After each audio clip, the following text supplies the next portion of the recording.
Good morning po sa ating lahat. Okay, so bago po tayo magsimula, manalangin po tayo. Let us seek for the guidance. Panginoon, maraming salamat Lord sa mga turugan. Samahan niyo kami Panginoon sa aming Sunday School lugar sa loob ng kalahating oras Lord. Kayong mamuna sa bawat sa amin Panginoon, bigyan kami ng malakasan, katalinuhan at karunungan na nagmumula sa inyo Ama.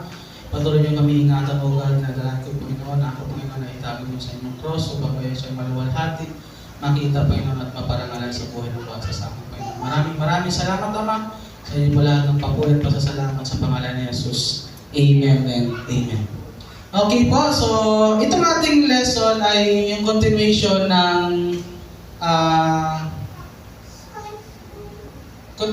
ng lesson natin ng spiritual discipline ng kay Pastor Mark. So proceed na tayo sa atin sa lesson 5. Ito yung outward discipline.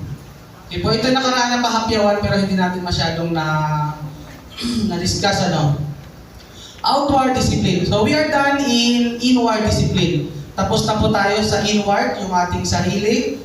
Okay, so ano na nga po yung inward discipline natin? Naalala niyo pa po ba? Yung disiplina sa ating panloob na disiplina na tinatawag.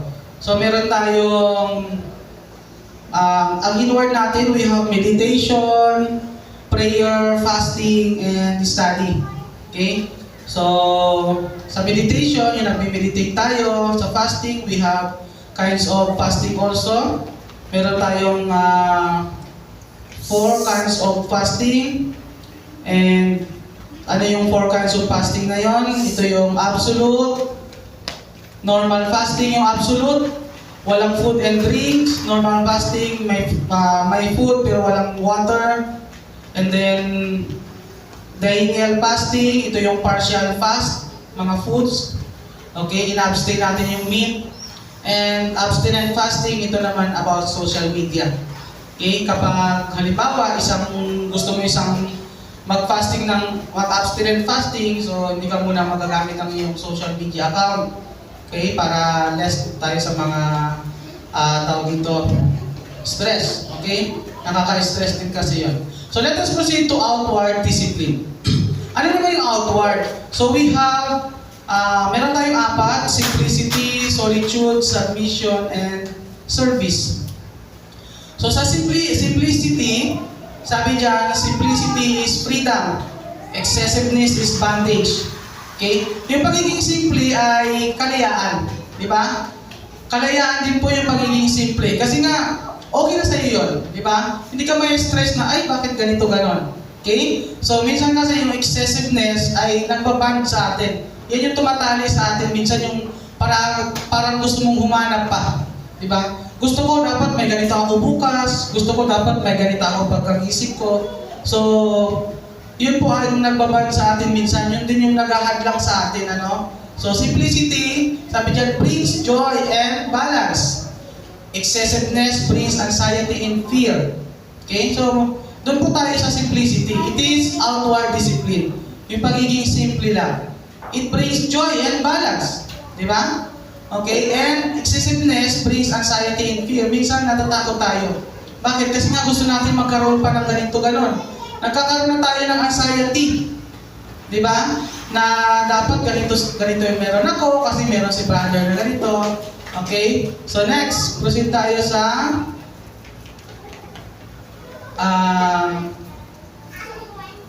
ito po ay ano na lang natin, review na lang natin. Next, solitude. Pag sinabi naman natin solitude, ito yung gusto natin mapag-isa tayo. Okay, step to solitude. Solitude, sabi dyan, the first thing we can do is to take advantage of the little solitudes that fills our day. Pag minsan gusto natin mapag-isa, yan po ay solitude na tinatawag. Okay. Next, service. Okay, so service means we are committed serving other as Jesus called and demonstrated. Proceed po tayo sa saan tayo? Sa corporate. Okay, so our lesson ngayon. So the corporate discipline. So we have 4, may 4 tayo. Confession, worship, guidance, and celebration. Okay, so what does it mean when we say confession? Ano ba yung confession para sa inyo? Ha? Ikaw, Kuya Doy. Kuya Doy, gusto ko ang first honor to eh. Ano ba yung confession? Pag sinabing confession? Ang confession kasi yun yung pag ikaw na yung nagpapagod sa Panginoon. Kasama mo sa Panginoon yung mga kasala. Okay. Kasama mo sa Kanya yung kasala ngayon kasi makita ko lang ano mga gawa mo kaya magkasala ka. At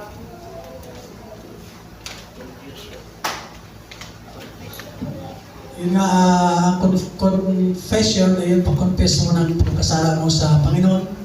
Pag nag-meditate ka, pag nag-devotion, at kagaya ng ano-ano, pag nakita mo rin, pwede mo i-confess sa pastor mo, pwede bang pag-pray mo kasi medyo nagkasala ako at nanalangin ako, ipanalangin ko hanggang bubog lang. Dahil nga hindi ako napakinggan ng Panginoon, sa isip mo lang yun. Ngayon, ipakita mo sa pastor mo na, Lord, pag-pray mo ako kasi alam ko malakas ka sa Panginoon. Usually, gano'n eh.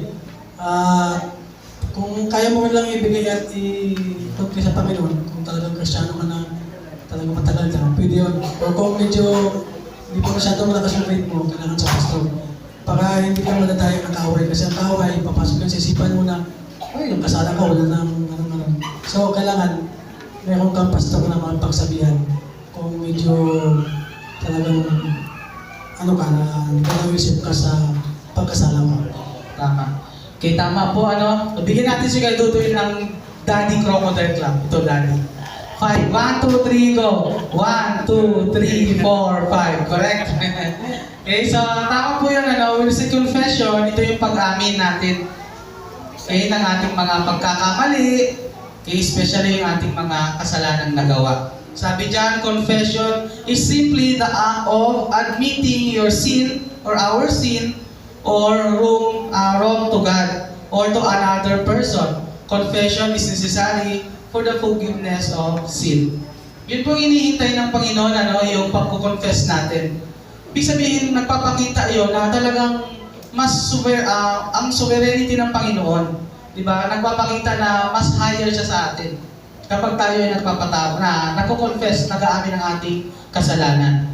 Okay? So if we confess, sabi sa 1 John 19, 1 John 1:9 rather, if we confess our sins to Him, He is faithful and just to forgive us our sins and to cleanse us from all wickedness. Yan po So kapag kinonfess po natin, inadmit natin na tayo ay nagkasala, inamin natin, so tayo po ay papatawarin ng Panginoon. Okay? Meron kasing mga kaaway, may kaaway kasi na ini-instill sa utak natin, sinasabi na, ay, gumawa ka na naman ng kasalanan. Huwag ka nang umamin kasi makasalanan ka. Hindi po. Ang mercy po ng Panginoon ay unlimited. Kung gaano kalaki yung ating kasalanan, mas malaki po doon ang habag ng Panginoon. Okay? Kasi ini-instill minsan sa utak natin na huwag ka nang umamin. Hanggang sa makasanayan mo na hindi ka na umaamin ng iyong kasalanan, yun po ang mas matinding kasalanan. Diba? Halimbawa, sabihin mo, ay, patawarin ko si kapatid na ganito. Tapos ngayon, bigla pumasok sa isip mo, huwag na, gagawin niya uli yan sa'yo. Okay? So, kung ikaw ay susundin mo yung ganong kaisipan, alam mo naman na mali. Okay? So, hanggang sa makasanayan mo na, so, papalayo ka na lang papalayo sa Panginoon. The more po tayo na nagkakasala, the more po tayo dapat na lumapit sa Panginoon. Ang mercy po ng Panginoon ay unlimited. Okay? Huwag po tayong magsawa. Okay, next. So, we have the two kinds of confession. May dalawang klase po tayo. Tama yung sinabi ni Kuya Dudoy. Na kung minsan, dapat mag-confess ka kung ayaw mo sa Panginoon, pwede rin sa pastor mo. Kung sa tingin mo ay, sabi niya nga, ang pag-amin mo ng kasalanan hanggang kesame lang, hanggang bubong lang, hindi tataas. So pwede po sa pastor o sino pang napagkakatiwalaan mong tao. So there are two types of confession. Sabi dyan, the first one is corporate and the second one is private confession. Okay? So corporate, which involve you and another trusted person. hindi lang po person, trusted.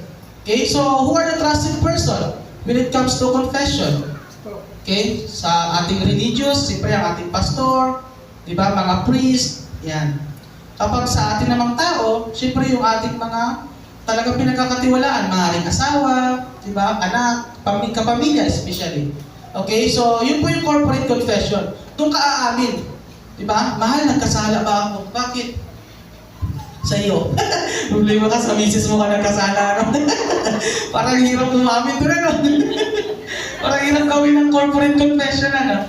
Di ba, mahal, parang nagkaroon ba ako ng ganito, gano'n? No? Nagkasala ako. So, pwede mo sabihin sa kanya na sa mahal mo o sa mga anak mo na ganito, gano'n, yung nangyari. Okay? So, and then the second one is the private confession, which involve between you and God. Ito po yung kayo lang ng Panginoon. Lord, alam mo Panginoon na nagkasala ako, Lord, patawarin mo po. Patawarin mo po ako.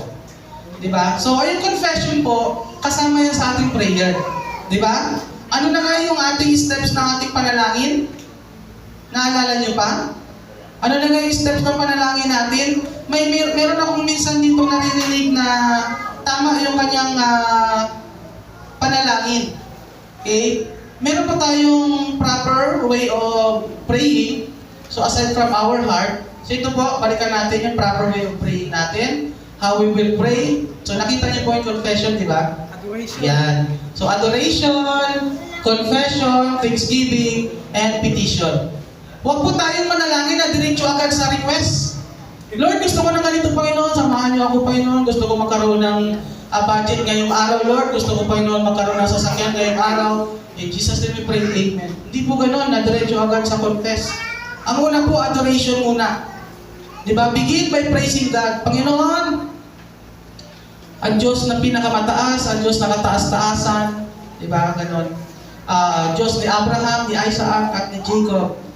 And then mag-confess ka, Lord, patawarin po ako sa aking mga kasalanan na gawa. Naging sa isip, sa salita, sa gawa. Naghihingi po ako ng kapatawaran. And then, thanksgiving. Salamat, Lord, sa mga pagpapalang pinagkaloob niyo sa akin sa araw-araw. Salamat sa pag-protect, sa buong maghapon. Salamat sa guidance. And then, before po yung petition. Lord, nadalahin ko na patuloy niyo kami pagpalain. Bigyan niyo kami ng aming makakain sa pang-araw-araw. Bago pa po yung petition. Diba? So, yun po yung correct way of praying. Okay? So, meron naririnig ako dito sa atin na tama yung kanilang process. Meron naman na talagang, yung iba naman syempre, sa heart talaga nila yung talagang na-discern mo rin naman eh. Okay? So, yun po ano, so kasama yung confession doon sa panalangin. So, private confession between you and God. Okay, so on giving confession, kapag nagbibigay tayo, kapag tayo ay nagbibigay ng ating, o pag nag-aamin tayo, ang unang dapat ay be sincere. Okay? Sincere po tayo. Whether it is corporate or private. Diba? Corporate man yan, kung sasabihin mo sa mga trusted person mo, or private between you and God. Diba? Be sincere. Sincere po. Okay? And then be specific. Especially kapag corporate confession, kapag sinabi mo sa pastor mo, di ba? Kasi para may pag-pray ng pastor mo na ganito, gano'n, hindi yung magsasabi ka lang ng general, di ba? Sasabihin mo, Pas, nagkasala ba ako? Hindi alam ng pastor mo kung ano yung kung saan ka nagkasala. Di ba? Paano niya maipapanalangin? Okay, so be specific po, especially kapag corporate confession. And then have a determination to avoid sin.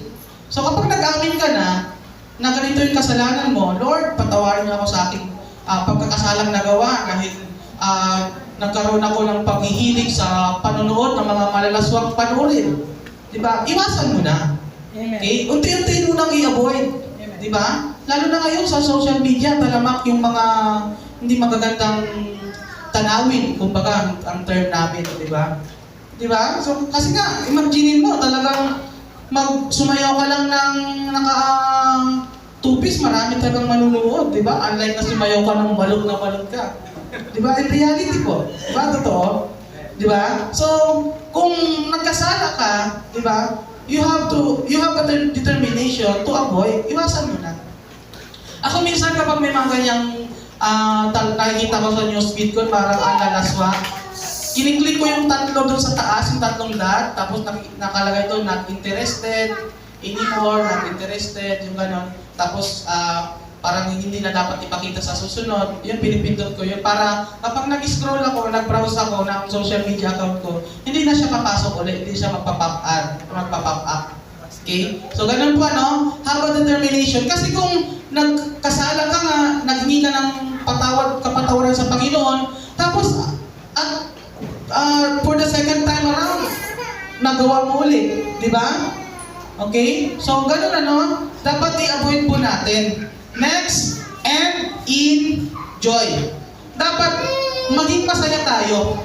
Hindi na tayo hawak ng kasalanan na ating kinonfess.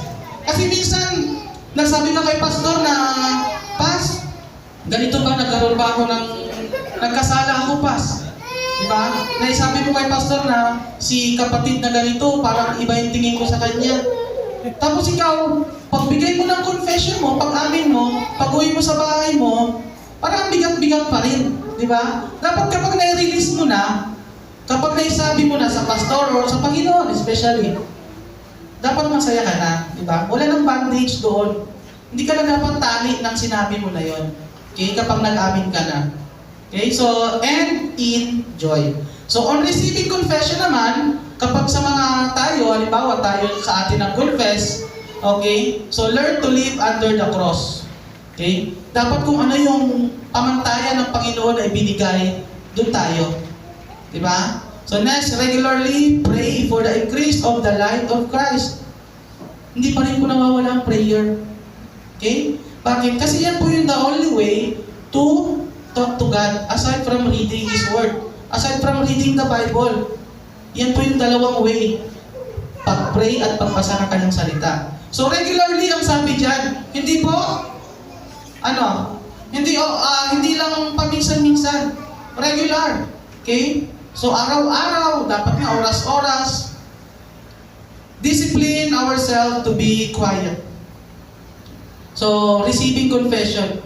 Hindi pwedeng pagka-receive mo ng confession, nag-amin sa si kapatid, ipag-chismis mo na. Uy, nabalitaan ko ba yan? Nag-amin sa akin yan.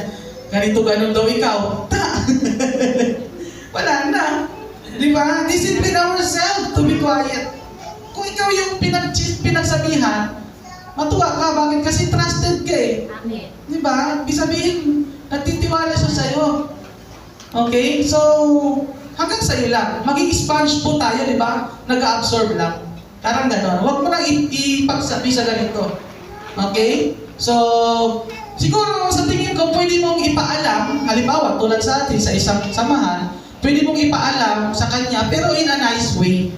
Di ba? Pwede mong ipaabot sa kanya, uy kapatid, si kapatid pa na ganito, parang may kaunting tampo sa'yo. Siguro hindi mo na siya napapansin pag sa church kayo. Di parang ganon. Hindi yung sasabihin mo, uy kapatid, si ganito pa nagtampo sa'yo dahil ganito yung ginawa mo sa kanya.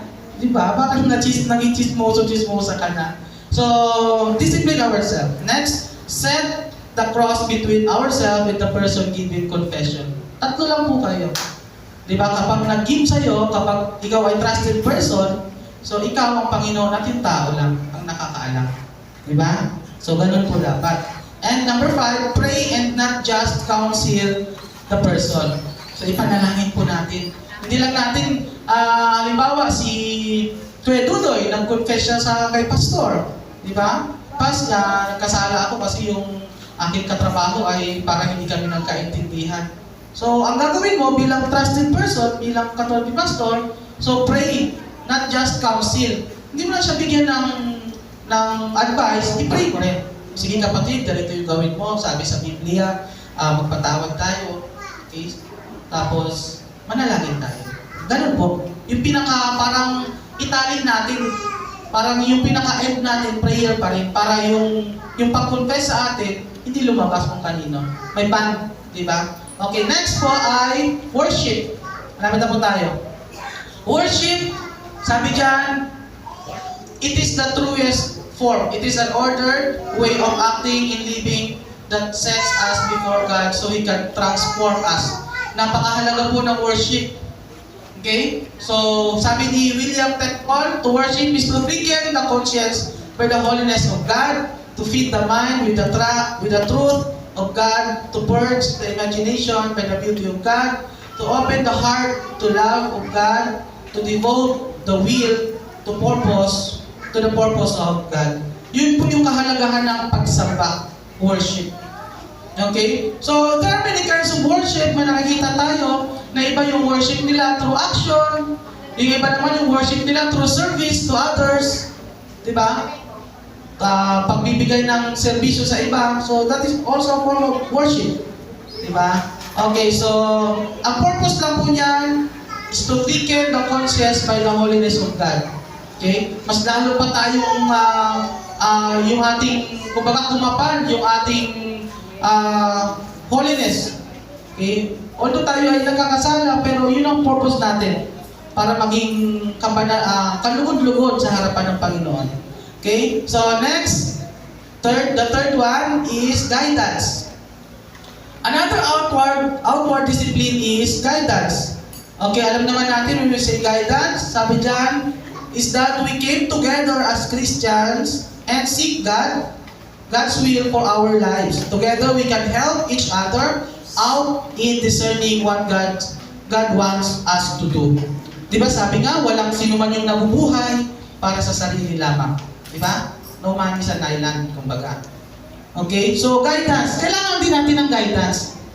Okay? Ng ating kapatiran, especially yung ating leader, diba? Si pastor, kailangan din niya ng mag-guide sa kanya. Okay? Kasi, siyempre, talagang matindi ang panahon ngayon, talagang ang kaaway. Kahit pamilya mo, talagang sinusubok. Okay? So, the last one is celebration. Celebration is at the heart of the way of Christ. Celebration brings joy into life, and joy makes us strong. Yung pagiging masaya, syempre nagkakaroon tayo ng kasayahan. So we celebrate, nagsiselebrate tayo hindi dahil may nangyayari, nagsiselebrate tayo dahil alam natin na nagmula sa Panginoon yung kasiyahan na yun. Diba? Scriptures tells us that the joy of the Lord is our strength. Okay? Sabi sa Nehemiah 8:10, we cannot continue long anything without it. So dapat po lagi tayong masaya, nagse-celebrate tayo dahil sa kabutihan ng Panginoon. Okay po? Tulad nito, it is a form of celebration. Diba? Yung worship natin, pagtapos natin, minsan nagki-came together, nagbabayanihan, diba? So form din po yun para magkaroon ng bondage sa bawat isa. Okay? Para magkaroon ng pagkakakilala ng bawat isa. Okay po? So those are the outward discipline. Okay? So yung corporate discipline rather. Ano na nga po yung apat? Matandaan nyo pa? Ano nga po yung una? Yung pag ano? Confession. Pag-amin o confession. Pangalawa? Okay, worship. Pangatlo, guidance. Pangapat po ang celebration. Okay po? So what are the two types of confession? Ano yung dalawang klase ng confession? Corporate and private confession. When we say corporate, kanino yon? Ha? You confess to your trusted person. Other person, pero trusted. And then yung ating private between you and God. So worship is a form of outward, corporate discipline, guidance, and celebration. Okay po, so tayo po'y manalangin. Panginoon, maraming salamat Ama sa umagang ito, God. Lord, salamat Panginoon dahil natapos namin, Panginoon, yung aning Panginoon na topic, Panginoon, na patuloy yung pinagkaloob sa amin, O God. Maraming salamat Ama dahil binili niyo kami, Panginoon, ng katalinuhan na nagmumula sa inyo, Panginoon, upang maunawaan namin, Panginoon, kung ano man ang nais niyo ipaabot sa araw na ito, O God. Lord, nadalangin ko po, Panginoon, na patuloy kami samahan, gabayin niyo ang bawat sa amin, Panginoon. Ito po aming sa amin dalangin sa pangalan ni Jesus. Amen. Amen.